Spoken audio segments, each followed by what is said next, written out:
ኛውን ጠቅላላ ምርጫ ግንቦት 24 ቀን 2018 ይቅርታ ያከናወነ ሲሆን እንግዲህ የምርጫውን ሂደት ተከትሎ የድምጽ መስጫውን ሂደት ተከትሎ በተለያዩ ጊዜያት ቦርዱ ሂደቱን ያለበትን ሁኔታ ከድምጽ መስጫ ቀን ጀምሮ ሲያቀርብ ሲገልጽ ቆይቷል።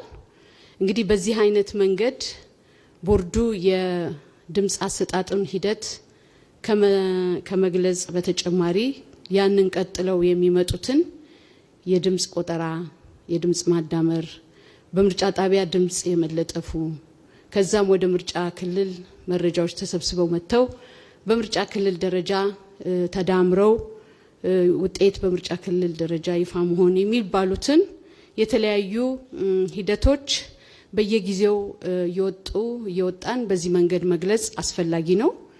ይህንን ማድረግ ትልቁ ነገር ምርጫ ውጤታማ የሚሆነውና ፍትሃዊና ነፃ ገለልተኛ ነው የሚባለው ያሉትን ሂደቶች በግልጽ ተጠያቂ ሆኖ የስራ ሂደታችንን ለመራጩ ህዝብ ለኢትዮጵያ ህዝብ የማስረዳት የመግለጽ ሂደቱ አንዱ ለምርጫ ገለልተኝነትና ህጋዊነት ወሳኝ በመሆኑ ነው።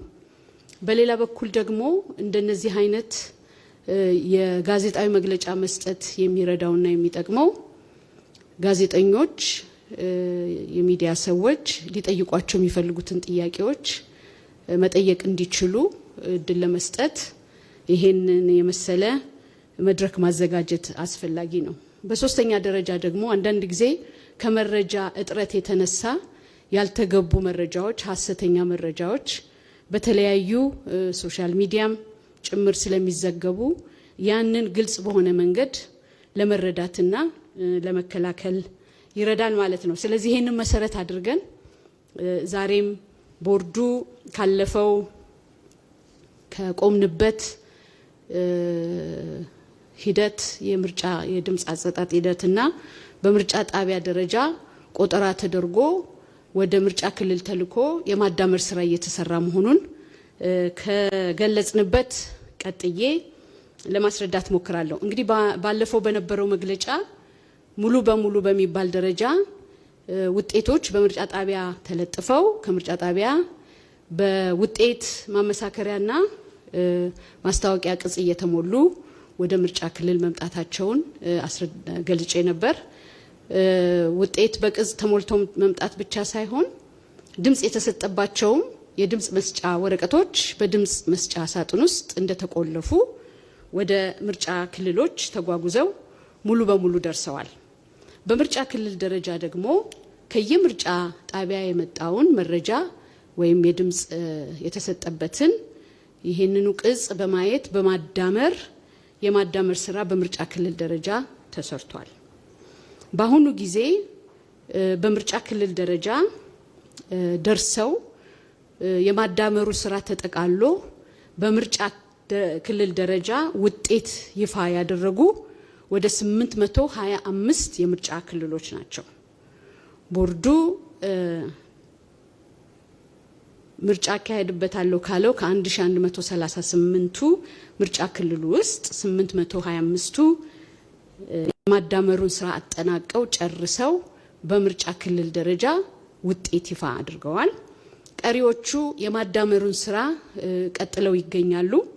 እንግዲህ ወደ ኋላ የቀሩብን ምርጫ ክልሎች አሉ። ወደ ኋላ የቀሩበት ምክንያት ትንሽ ግልጽ ለማድረግ ለምሳሌ በሲዳማ ክልል 19 ምርጫ ክልሎች ሲኖሩን እስካሁን ድረስ ተዳምሮ በምርጫ ክልል ደረጃ ድምጽ የተለጠፈው ውጤት የተገለጸው በሁለቱ ምርጫ ክልሎች ብቻ ነው። በ17ቱ ምርጫ ክልሎች ገና እየተሰራ ይገኛል።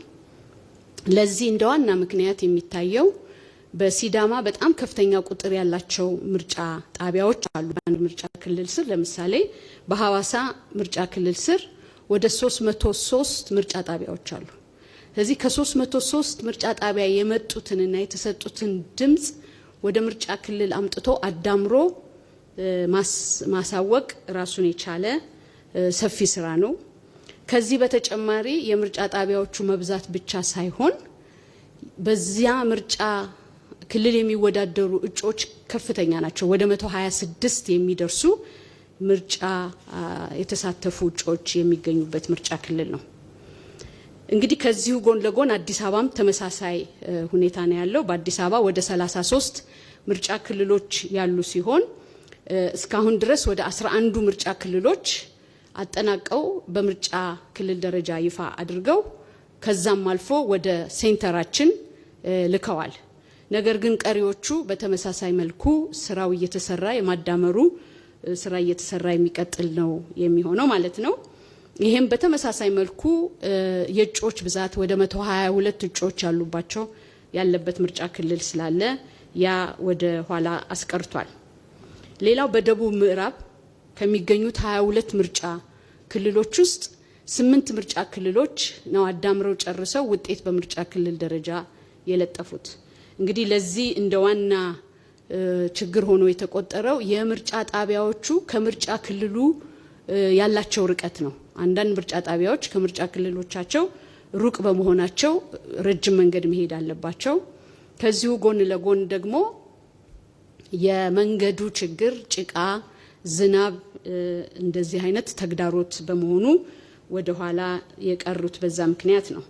ሌላው እንግዲህ ከዚሁ ጋራ የሚያያዘው ይሄ የአደማመር አሰራር ነው። ለምሳሌ በቤንሻንጉል፣ በሶማሌ፣ በአፋር እና በጋምቤላ ለሕዝብ ተወካዮች ምክር ቤት ስር የሚገኙት ምርጫ ክልሎች በስራቸው ከ3 እስከ 8 የክልል ምክር ቤት ይይዛሉ። ስለዚህ እነዚህ ከ3 እስከ 8 የሚሆኑ የክልል ምክር ቤቶች ወደ ተወካዮች ምክር ቤት ምርጫ ክልል መጥተው እስኪዳመሩ ድረስ ስራዎችን ወደ ኋላ ይጎትታሉ። ይሄ በተለይ የተከሰተው በሶማሌ ክልል ለምሳሌ ብናይ የክልል ምክር ቤት የሶማሌ 72 ምርጫ ክልሎች ናቸው። የህዝብ ተወካዮች ምክር ቤት ግን 23 ናቸው። እነዚህ 72ቱ የምርጫ ክልሎች ተዳምረው ጨርሰው መጥተው ወደ 24ቱ የህዝብ ተወካዮች ምክር ቤት ጋር እስከሚተሳሰሩ ድረስ የሚወስደው ጊዜ፣ በአፋር ለህዝብ ተወካዮች ምክር ቤት 8 ሲሆን የክልል ምክር ቤቱ 32 ነው። እነዚህም እንግዲህ 32ቱ ተሰባስበው መጥተው ወደ 8ቱ እስከሚዳመሩ ይሄ ማዘር ኤንድ ቻይልድ የሚባል የአጠማመርና አያያዝ ስርዓት ስላለው ይህንን እስከሚጋጠሙና ከነምር ተለያዩ የክልል ምክር ቤቶቹ መጥተው እስከሚናበቡና ተዳምረው ውጤቱ ይፋ እስከሚሆን ድረስ በዚህ ችግር ምክንያት ወደ ኋላ የቀሩ አሉ። ነገር ግን በቀጣይ 2 እና 3 ቀናት ሁሉም አጠናቀው በምርጫ ክልላቸው ይፋ ያደርጋሉ ማለት ነው። እንግዲህ 29 ምርጫ ክልሎች በዚሁ ማዕከል ለማረጋገጥ ድምጻቸውን አስገብተዋል። አዲስ አበባ 11፣ ከኦሮሚያ 15፣ ከአማራ 1 እና ከማዕከላዊ ኢትዮጵያ 2 ምርጫ ክልሎች በድምሩ ወደ 29 ምርጫ ክልሎች ለቬሪፊኬሽን በዋናው የማረጋገጫ ማዕከል ገብተዋል።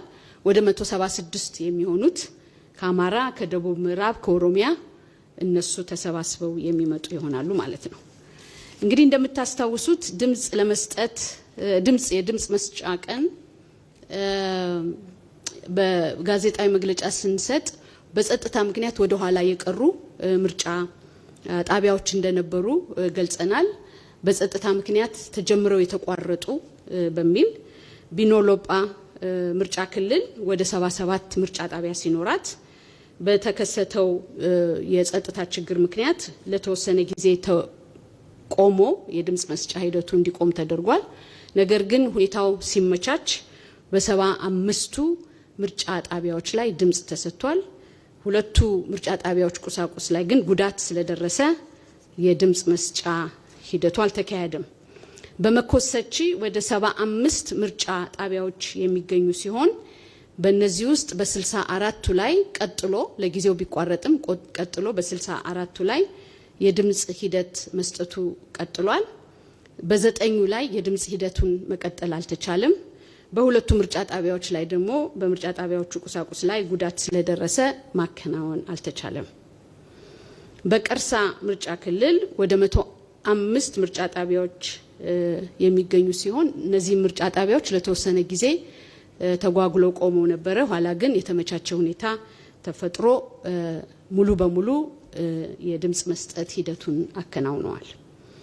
በሌላ በኩል በኩታበር ከሚገኙ 73 ምርጫ ጣቢያዎች ውስጥ 19ኙ ተቋርጠው እንደቆዩና የዛን ቀን ከሰዓት በኋላ በነበረን የጋዜጣዊ መግለጫ ከ19ኙ አምስቱ ወደ ኋላ አራቱ ወደ ኋላ ቀርተው በ15ቱ ላይ ድምጽ መሰጠቱን ገልጬ ነበር። ኋላ ግን በደረሰን መረጃ የተቋርጦ የቀረባቸው 3 እንጂ 4 አለመሆናቸውን ተረድተናል። በዛ መንገድ እንግዲህ ተቋርጠው የነበሩት በኩታበርም ድምጽ መስጠት ሂደቱ ተከናውኗል ማለት ነው። እንግዲህ ሌላው ከዚህ ከድምጽ መስጫ ቀን ጋራ በተገናኘ ቦርዱ ሊነሱ የሚችሉትን የተለያዩ ቅሬታዎችን፣ ጥቆማዎችን፣ የስራ ማስተካከያዎችን በተለያየ መንገድ ሲቀበል ቆይቷል። ይሄም የተደረገው አንደኛ በቦርዱ የኦፕሬሽን ዴስክ አማካኝነት ከየምርጫ ክልሉ የሚመጡ ማናቸውንም አይነት ጥያቄዎች፣ ጥቆማዎች በመቀበል ሲያስተናግድ ቆይቷል። ከዚሁ ጎን ለጎን በፖለቲካ ፓርቲ ዴስክ በማቋቋም ከፖለቲካ ፓርቲዎች የሚመጡ ቅሬታዎችን ሲቀበል ቆይቷል። በተያያዥነትም ደግሞ በምርጫ መታዘብ የተሰማሩ የምርጫ ታዛቢዎች የሚልኩትን ማንኛውም ጥያቄ፣ ቅሬታ ተቀብሎ ምላሽ ለመስጠት የሚያስችል የምርጫ ታዛቢዎች ዴስክ ተቋቁሞ በዛም በኩል ሲከታተል ቆይቷል። ከኢትዮጵያ ሰብአዊ መብት ኮሚሽን ጋራ የጋራ ዋትስአፕ ግሩፕ በመክፈት ከነሱም ጋር የሚመጡ ሪፖርቶችን ስንቀበል ነበረ። ከዚሁ ጎን ለጎን 7555 በሚባል አጭር መልእክት ስልክ እንደዚሁ ዜጎች፣ መራጮች፣ ፖለቲካ ፓርቲዎች፣ የሲቪል ማህበረሰብ ድርጅቶች የተለያዩ ጥቆማዎችን ሲሰጡ ቆይተዋል። በተመሳሳይ በ6412 የሚባለው የቅድመ ማስጠንቀቂያ እና ሪፖርት ማድረጊያ ሲስተማችንም ተጠቅመው እንደዚሁ ጥቆማዎችን፣ የአፈጻጸም ማስተካከያዎችን ስንቀበል ቆይተናል። ቦርዱም የሞኒተሪንግ ቲም በአዲስ አበባ ጨምሮ በተለያዩ የሀገሪቱ ክፍሎች የሞኒተሪንግ ቲም አሰማርቶ የድምጽ አሰጣጥ ሂደቱን ሲቆጣጠር ወይም ሲከታተል ቆይቷል። እንግዲህ በእነዚህ ሂደቶች ውስጥ ምን አይነት ጥቆማዎች፣ ምን አይነት ቅሬታዎች ቀረቡ የሚለው እንደው የተወሰኑትን ለመግለጽ በተደጋጋሚ የተነሱ ጥቆማዎች ወይም ቅሬታዎች የቀረቡት የፓርቲ ወኪሎች ወደ ምርጫ ጣቢያ እንዳይገቡ ተከለከሉ፣ ምርጫ ጣቢያዎች የአስተዳደር አካላት ጣልቃ ሲገቡ ነበረ፣ በምርጫ ጣቢያው አካባቢና በከተማ አካባቢ ቅስቀሳ ሲደረግ ነበረ፣ የምርጫ ታዛቢዎች ባጅ እያሳዩ ወደ ምርጫ ጣቢያ እንዳይገቡ ተከለከሉ፣ በአንዳንድ ቦታዎች ላይ ይህንን ፓርቲ ምረጡ የሚል ቅስቀሳና አስገዳጅ የሚመስል መንገድ ተጽዕኖ ሲደረግ ነበረ፣ በአስፈጻሚዎቻችን ገለልተኝነትም እንዲሁ አይነት ቅሬታ ሲቀርብ ነበረ። እንግዲህ በእነዚህ ሁሉ የቅሬታና የጥቆማ መቀበያ መንገዶች ቦርዱ ሲቀበል ቆይቶ በወቅቱ አንዳንዶቹ ፈጣን ምላሽ የሚጠይቁ ስለነበረ ፈጣን ምላሽ ወስዷል። ለምሳሌ ፓርቲ እጮቼ እንዳይገቡ ተከለከሉ ሲል ያ ፓርቲ የተከለከለበትን ምርጫ ክልል ምርጫ ጣቢያ በመለየት ወዲያውኑ አፋጣኝ ምላሽ በመስጠት የእጩ ወኪሎች ገብተው እንዲታዘቡ የተደረገበት ሁኔታ አለ። እንደውም ቦርዱ እየተከታተለ በተለይም በድምጽ ቆጠራ ጊዜ የፓርቲ ወኪሎች መገኘታቸው በጣም ወሳኝ ስለሆነ ስልክ በመደወል የፖለቲካ ፓርቲ አመራሮችን ሁሉ በቀጥታ በማግኘት የድምጽ ቆጠራ ሊጀመር ስለሆነ እባካችሁን እጩዎቻችሁ በየምርጫ ጣቢያው እንዲገኙ የበኩላችሁን ግፊት አድርጉ እያልን ከዋናው መስሪያ ቤት ወይም ከዚህ ምርጫውን ከምንከታተልበት ቢሮ ጭምር ማሳሰቢያ ስንሰጥ ቆይተናል። ሌላው በምርጫ ጣቢያ ጣልቃ ገቡ የተባሉ የአስተዳደር አካላት እነሱንም አይደንቲፋይ በማድረግ ከዛ አካባቢ እንዲርቁ ማንም ፈቃድ የሌለው የምርጫ ቦርድ ፈቃድ የሌለው ወይም ከመራጩ ሕዝብ ውጪ ካስፈጻሚዎች ውጪ የሆኑትን አካላት በዛ አካባቢ እንዳይደርሱ ገለል እንዲሉ እርምጃ ተወስዷል። በምርጫ ጣቢያ በአስመራጮቻችን በአስፈጻሚዎቻችን በተፈጠረ ጥሰት ምርጫ ጣቢያ ዘግተናል። አስፈጻሚዎቻችንንም ከስራ አባረናል፣ ገለልተኛ ያልሆኑትን ማለት ነው። እነዚህን የመሳሰሉ እርምጃዎች ወስዷል ቦርዱ ማለት ነው። እንግዲህ ከዚህ በመቀጠል እነዚህ በድምጽ መስጫው ቀን የተደረጉት ክስተቶች እዛው ጋር ማያቆሙ አሉ፣ የሚቀጥሉ አሉ። ስለዚህ ፓርቲዎች እነዚህን ቅሬታዎቻቸውን በአግባቡ አቅርበው ቦርዱ ዳኝነት ሊሰጥ ይገባል።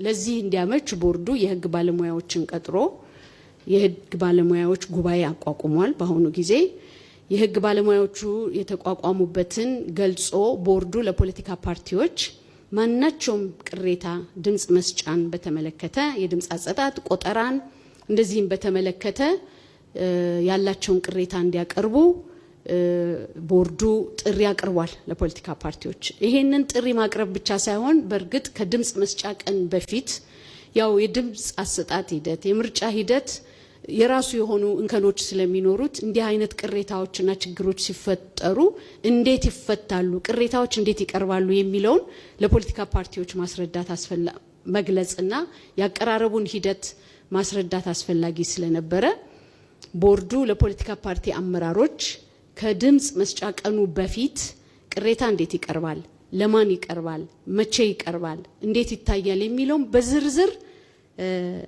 አስረድቷል ወይም ገለጻ አድርጓል። እንግዲህ ይህንን ተከትሎ የህግ ባለሙያዎቹ ጉባኤ ሲቋቋም የፖለቲካ ፓርቲዎች ቅሬታቸውን እንዲያቀርቡ በተገለጸላቸው መሰረት እስካሁን ድረስ በእጃችን ወደ 47 ቅሬታዎች ለቦርዱ ቀርበዋል። እንግዲህ እነዚህ የሚቀርቡ ቅሬታዎች በፎርም ተሞልተው ነው የሚመጡት። ቅሬታው ማን እንዳቀረበው፣ ችግሩ የት እንደተፈጠረ፣ ማን እንደፈጠረው ይህን የሚያስረዳ የሰው ማስረጃ በምስክርነት የሚሰጥ የቪዲዮ ማስረጃ፣ የሰነድ ማስረጃ እነዚህ ሁሉ አብረው ተያይዘው እንዲቀርቡ ይጠበቃል።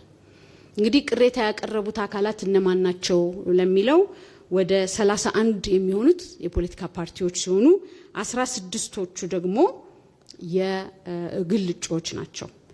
በጥቅሉ የቅሬታዎቹን አይነት ስናያቸው በድምጽ መስጫ ቀን የነበሩት አይነት ቅሬታዎች ቅጥያ ወይም ከዛው ጋር የተያያዙ ሲሆኑ አሁንም ወኪሎቻችን ወደ ምርጫ ጣቢያ እንዳይገቡ ተደረጉ፣ እጩዎቻችን ከውድድር እንዲወጡ ማስፈራራት ተደረገባቸው፣ በጽሞና ጊዜ ቅስቀሳ ሲደረግ ነበር፣ አስፈጻሚዎች ወገንተኞች ናቸው፣ እንዲህ የሚሉ የተለያዩ እና ከጸጥታ ችግር ጋራ የተቋረጡ ምርጫ ጣቢያዎች አሉ፣ የድምጽ መስጫ ሰዓቱ በቦርዱ ውሳኔ ተራዝሞ እያለ 12 ሰዓት ላይ የዘጉ ምርጫ ጣቢያዎች አሉ የሚሉና የመሳሰሉ ቅሬታዎች ቀርበዋል። እንግዲህ እነዚህን ቅሬታዎች ቦርዱ ተቀብሎ ያው በእነኚህ በህግ ባለሙያዎች ያው ገለልተኝነታቸው የተረጋገጠ ህግ ባለሙያዎች የማጣራት ስራ ተሰርቶ ያ የማጣራት ስራ ሲከናወን ሲያልቅ ለቦርዱ ውሳኔ ይቀርባል ማለት ነው። እንግዲህ ምናልባት ከዚህ ጋራ ትንሽ መግለጫ መስጠት የሚያስፈልገው እንደምታውቁት ለምርጫ ገለልተኝነት ነፃነትና ፍትሃዊነት ትልቅ ሚና አላቸው የሚባሉት የምርጫ ታዛቢዎች ናቸው። እንደምታስታውሱት የኢትዮጵያ ብሔራዊ ምርጫ ቦርድ ወደ 55 ለሚጠጉ የሀገር ውስጥ ታዛቢዎች ከ1000 በላይ አስተባባሪ ላሰማሩ እንደዚሁም ደግሞ ተዘዋዋሪና ቋሚ የሆኑ ወደ 64000 ለሚጠጉ የምርጫ ታዛቢዎች ባጅ ሰጥቶ እነዚህ የምርጫ ታዛቢ ተቋማት በዚህ የድምጽ መስጫ ቀን ተዘዋውረው ከምርጫ ጣቢያ መከፈት ጀምሮ እስከ ሂደቱ እስከ ድምጽ አሰጣጡ እስከ ድምጽ ቆጠራው ይከታተላሉ ብለን እናምናለን። ተከታትለውም እንደምታውቁት የመጀመሪያ የመታዘብ ሪፖርታቸውን የሰጡን የሲቪል ማህበረሰብ ድርጅቶች ለምሳሌ በጣም የታወቀው ህብረት ለምርጫ የሚባለው ሴኮዬ የሰጠውን ማብራሪያ ወይም የመጀመሪያ የምርጫ መታዘብ ሪፖርት በመግለጫም ሰጥተዋል፣ ለኛም ሰጥተውናል። ሪፖርቱ ደርሶናል። እንግዲህ በዛ ሪፖርት ላይ የተጠቀሰው ምን እንደነበረ ምናልባት ሙሉ መረጃውን ከተቋሙ የሚገኝ ሆኖ እያለ በአብዛኛው ትኩረት ተሰጥቶና እርምት ሊደረግ ይገባቸዋል የተባሉትን አልፎ አልፎ ለመጥቀስ ሞክራለሁ። ለምሳሌ በምርጫ ጣቢያ አከፋፈት ረገድ ይሄ ተቋም ከታዘባቸው 2506 ምርጫ ጣቢያዎች ውስጥ 2490ዎቹ በሰዓቱ እንደተከፈቱ አረጋግጧል። 16ቱ ይቅርታ ከ2509 ምርጫ ጣቢያዎቹ 99%ቱ 2490ዎቹ በሰዓቱ ተከፍተው ተገኝተዋል ማለት ነው። ሌላው ታዛቢዎች ገብተው እንዳይታዘቡ ወይም ገብተው እንዲታዘቡ የተፈቀደባቸውን በተመለከተ ወደ 2506 ጣቢያ ላይ መታዘብ ስራ ሰርተው ከዛ ውስጥ በ2503 ምርጫ ጣቢያዎች ላይ ገብተው የመታዘብ ችለዋል ማለት ነው። ስለዚህ የተከለከሉት በ3 ምርጫ ጣቢያዎች ብቻ መሆኑን ዘግበዋል።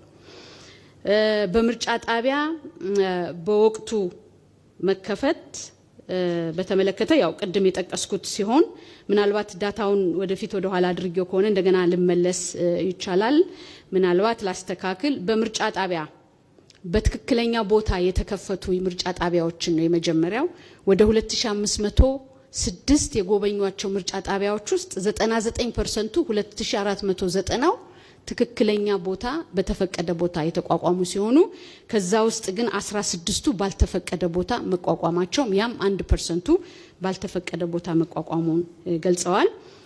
በወቅቱ መከፈትን በተመለከተ ተመልሼ መጣው 2506 ጣቢያዎች ውስጥ 2428ቱ በወቅቱ መከፈታቸውን አረጋግጠዋል። ከጎበኟቸው 2506 ምርጫ ጣቢያዎች ውስጥ ወደ 95%ቶቹ 2377 ውስጥ ከ3 በላይ ምርጫ አስፈጻሚዎች መኖራቸውን አረጋግጠዋል። 102ቱ 3 ምርጫ አስፈጻሚዎች እንዳላቸው ገልጸዋል። ከ3 በታች ደግሞ የነበሩባቸው ወደ 27 ምርጫ ጣቢያዎች እንደሆኑ ገልጸዋል። ሌላው በዚህ የመታዘብ ሂደት በጣም ወሳኝ የሆነው በድምጽ መስጫ ሳጥን በድምጽ መስጠት ከመጀመሩ በፊት የድምጽ መስጫ ሳጥኑ ባዶ መሆኑን አሳይተው የተቆለፉ ከ2506 ጣቢያዎች 2499 በእነሱ አገላለጽ 100%ቱ ታይተው እንደተቆለፉ ገልጸዋል። እንግዲህ ይሄን ከዚሁ ተቋም መረጃ ማግኘት የምትችሉት ይሆናል። እንግዲህ በዚህ ተቋም ይሄን ብቻ ሳይሆን ጥሩ ጎኑን ብቻ ሳይሆን ልናስተካክለው የሚገባ እንደ ጉድለት ተብሎ የተጠቀሱትን እነሱንም ገልጸውልናል። ለምሳሌ ቅድም ካነሳዋቸው በተከለከለ ቦታ የተከፈቱ ምርጫ ጣቢያዎች እነሱን በተመለከተ ወደ 11 ምርጫ ጣቢያዎች በተከለከለ ቦታ የተከፈቱ ናቸው ተብለው በሐረሪ፣ በሲዳማ፣ በኦሮሚያ፣ በአዲስ አበባ፣ በድሬዳዋ ተገልጿል። እንዲሁም ደግሞ ከምርጫ ጣቢያዎች በተወሰነ ርቀት ብቻ ቅስቀሳ ሲደረግባቸው የነበሩት ወደፊት ርምት ሊደረግባቸው የሚገባ በማለት እንደ መስተካከያ ወይ ማሻሻያ ነጥብ ተነስቷል። ከዚሁ ጎን ለጎን ታዛቢዎች እንዳይገቡ የተከለከሉባቸው ምርጫ ጣቢያዎች እነሱም ጋር ተገቢው ማስተካከያ ወደፊት መደረግ እንዳለባቸው ተገልጿል። በተደጋጋሚ ያልተፈቀደላቸው ሰዎች ወደ ምርጫ ጣቢያ ሲገቡ ታይተዋል የሚለውን በተመለከተ በዚህም እርምት ሊወሰድ እንደሚገባ ገልጸዋል። እንደገና ደግሞ ከምርጫ ጣቢያው ኃላፊ ውጪ እገዛ የሚያስፈልጋቸውን ሰዎች ሲያግዙ የታዩበት ሁኔታ ስላለ ይሄ መስተካከል እንደሚጠይቅ እንደ መስተካከያ ወደፊት ቦርዱ ትኩረት ሰጥቶ ሊያሻሽላቸው የሚገባቸው እንቅስቃሴዎች መሆናቸውን ጠቁመዋል። በጣም ጠቃሚ ርምት ሊደረግባቸው የሚገባ ነጥቦች ናቸው። እንግዲህ የህብረት ለምርጫ ብቻ ሳይሆን ትምራን የሚባል ተቋም የሴቶች የህግ ባለሙያዎች ማህበርም ይህንኑ ተመሳሳይ የሚመስል የትዝብት ሪፖርት ልከውልናል። በአብዛኛው ተመሳሳይ ሲሆን ምናልባት ከነዚህ ሁለቱ ተቋማት ለየት ብሎ የመጣው በሴቶች አስፈጻሚዎች ላይ የማስፈራራት ስራ ተሰርቷል የሚል ሪፖርት ደርሶናል። እንደገና ደግሞ የምርጫ ጣቢያዎች ተደራሽ አለመሆን፣ ለምሳሌ ለአካል ጉዳተኞች በዊልቸር ሲመጡ ተደራሽ አለመሆን ሁኔታ እንደታየ ገልጸውልናል። የኢትዮጵያ ወጣቶች ፌዴሬሽንም በተመሳሳይ መልኩ የምርጫ መታዘብን የመጀመሪያ ሪፖርት ልከውልናል። እንግዲህ ከነዚህ በአገር ውስጥ ከነበሩ ታዛቢዎች በተጨማሪ እንደምታውቁት የአፍሪካ ዩኒየንና የኢጋድ የመታዘብን ስራ ሰርተዋል። እነሱም ደግሞ በተመሳሳይ መልኩ ቦርዱን የሚመለከቱትን ጉዳዮች ላይ ያው በዝርዝር አቅርበዋል። ጋዜጠኞችም ተገኝታችሁ እንደዘገባችሁት የሚታወቅ ነው። ይሄም የታየው በቦርዱ የምርጫ ማስፈጸሚያ ምርጫ ጣቢያዎች ጊዜውን ጠብቀው የተከፈቱ መሆናቸውን እነሱ በሄዱበት አካባቢ ማለት ነው። አስፈጻሚዎች ለስራ የሚያስፈልጋቸውን ቁሳቁስ በወቅቱ አደራጅተው መጠበቃቸውን፣ የሴቶች ተሳትፎ ወደ 37% ሴቶች በምርጫ አስፈጻሚነት መካፈላቸውን፣ የፓርቲ ታዛቢ ወኪሎች፣ የምርጫ ታዛቢዎች በቦታው መገኘታቸውን፣ አካል ጉዳተኞች፣ ሴቶች፣ ህመምተኞች፣ አረጋውያን ደግሞ በድምጽ መስጫ ሂደቱ ቅድሚያ ተሰጥቷቸው እንደነበረ በስፋት ሪፖርቱ ያሳያል። ይሄ ሪፖርት መልካም ጎኑ ብቻ ሳይሆን ቦርዱ ሊያሻሽለው የሚገባ ነጥቦች ብሎ የጠቀሰው በጣም ከፍተኛ የሆነ የመራጭ ቁጥር በአንድ ምርጫ ጣቢያ ማስተናገድ እንደ ትልቅ ተግዳሮት የታየና ሰዎች ለረጅም ጊዜ በምርጫ ጣቢያ እንዲቆሙ ያደረገ ስለሆነ በዚህ አቅጣጫ መሻሻል እንደሚያስፈልገው ተጠቁሟል። አንዳንድ ምርጫ ጣቢያዎች ለአካል ጉዳተኞች፣ ለሴቶች ምቹና ተደራሽ ባለመሆናቸው እነዚህም ሊታሰብበትና እርምት ሊወሰድበት ይገባል የሚል ነው። ከዚሁ ጎን ለጎን የምርጫ ጣቢያችን የእቃዎች አደራደርና አቀማመጥ በጣም የተጣበበ ስለሆነ በድምጽ መስጫ ሂደቱ ላይ የተጨናነቀ ሂደት ፈጥሯል። ስለዚህ የተሻለ የድምጽ መስጫ ቦታዎችን ማዘጋጀት እንደሚገባ ጠቁሟል። ከዚሁ ጋራ ደግሞ ሐሰተኛ መረጃዎችን በመከላከል ረገድ ቦርዱ መስራት እንዳለበት ያሳያል ሪፖርቱ። እንግዲህ በአጠቃላይ ከድምጽ መስጫ ቀን ከሰኞ በኋላ ብሔራዊ ምርጫ ቦርድ ኢትዮጵያ ብሔራዊ ምርጫ ቦርድ በድምጽ በምርጫ ጣቢያ መቆጠር፣ መለጠፍ፣ ወደ ምርጫ ክልል መምጣት፣ መዳመር፣ የተዳመረው በምርጫ ክልል ውጤት ይፋ መሆን፣ ከዛም ደግሞ ወደ ማረጋገጫውና ውጤት የመጨረሻው ይፋ ወደሚደረግበትና ወደሚጣራበት ሴንተር እየተጓጓዙ ያሉ የምርጫ ክልሎች የሚመጡትን በተመለከተና እንደ ግብዓት ወስዶ ወደፊት ትኩረት ሰጥቶ ሊሰራበት ይገባል የተባለውን የምርጫ ታዛቢዎች የሀገር ውስጥና የውጭ ሀገር ምርጫ ታዛቢዎች የሰጡትን እነዚህን ገንቢና ጉድለትን የሚሞሉ እርምት ሊወሰድባቸው የሚገባቸውን በመውሰድ እንደገና ደግሞ ቦርዱ በዚህ በሰባተኛው ጠቅላላ ምርጫ ለየት ባለ ሁኔታ የፈጸመበትን ለምሳሌ የቁሳቁስ በወቅቱ መድረስ፣ የቁሳቁስ መሟላት፣ ቁሳቁሶች ለተባሉበት ምርጫ ጣቢያ በወቅቱ መድረስ፣ ይህንን ሁሉ ጭምር የተሰጡትን ግብዓቶች በጣም በጥሩ ጎኑ ወስዶ በሚቀጥለው ደግሞ ከዚህ በተሻለ ሁኔታ ስራውን ለመስራት ራሱን ማዘጋጀት አለበት ብሎ ቦርዱ ያምናል። ስለዚህ ይህን በተመለከተ እየሄድንበትን ለማሳወቅና ለመግለጽ ነው። እንግዲህ ከእናንተ በኩል ደግሞ የሚቀርቡ ጥያቄዎች፣ አስተያየት ካለ ለመቀበል ፈቃደኛ ነኝ። አመሰግናለሁ።